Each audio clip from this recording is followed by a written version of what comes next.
Hey everyone, we're back in the 4630 quad range, pulling the TM 1400 again.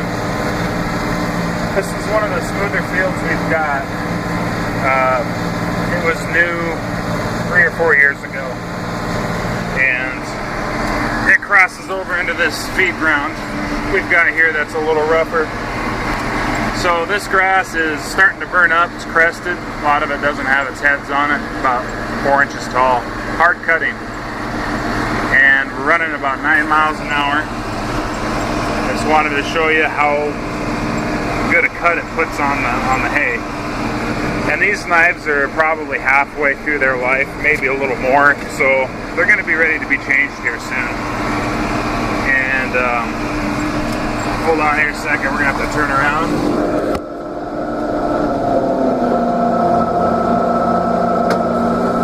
About this mower is I don't even have to lift it up to turn it around. I can leave it on the ground, and that helps out. So turned around here, I don't know if you can see the kind of cut it's putting on this grass. Like I say, I'm only cutting about 2 to 3 inches of grass here.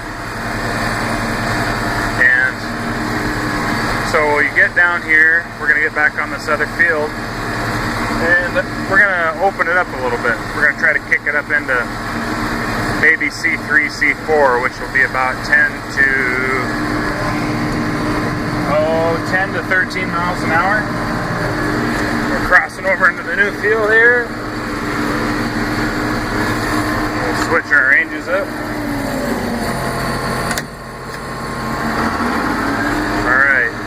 Here we go.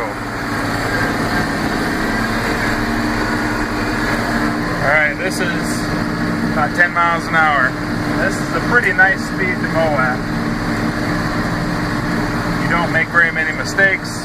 You're not pushing anything real hard. So let's kick it up to 13 and see how it does.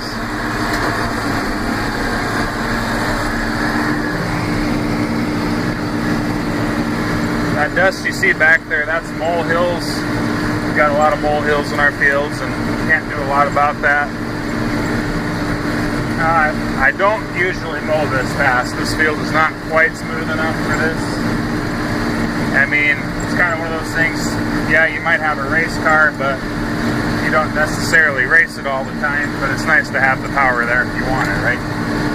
So, that's kind of what I'm talking about here.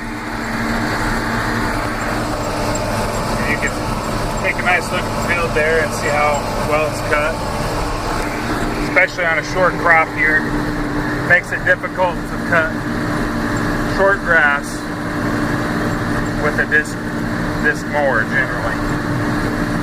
So I'm gonna turn around down here. We'll go back to B range, because C is just going to be too fast. Like I say, we'll leave the mower on the ground.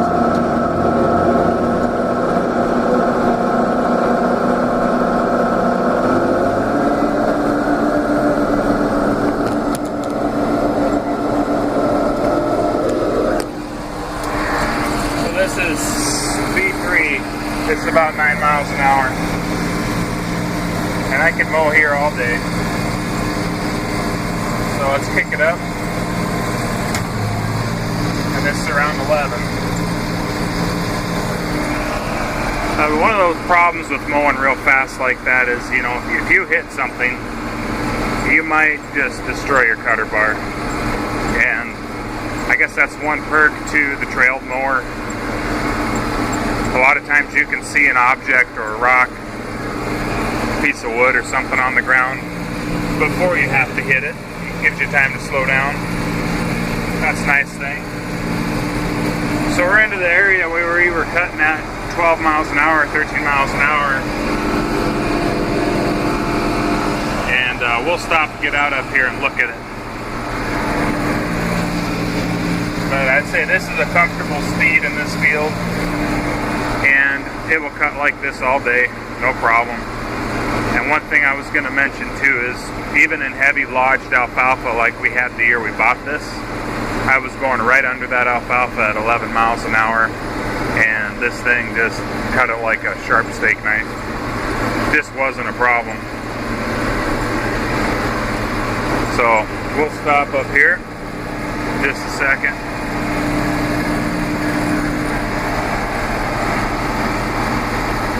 Alright, so good a spot as any.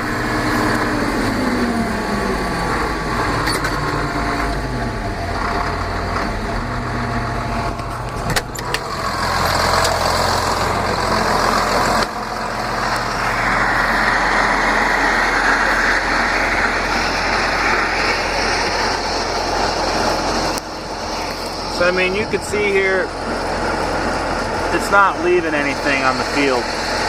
We got a nice clean cut. You look out across this field where I've been mowing at 11 miles an hour all day, and there's just nice mowed hay. It's like you cut it with your lawnmower. Now up here, this is that feed ground grass. That's super short. I mean, here it is. This is the better of it. This is at least a half a foot long, but pretty short, tough stuff. A sickle machine would have a difficult time cutting this. It'd have to be in tip-top shape, and even then you'd start to gum up and hammer in some of these really light spots. I mean, in the spots where you can see grass is where the cutter head is either bouncing or, you know, I'm driving too fast. On this field here, 7 miles an hour, 8 would be fine. Out on the smooth one, 10, 11 was working really well. So there's the old girl we're pulling it with. Plenty of horsepower, good cheap horsepower.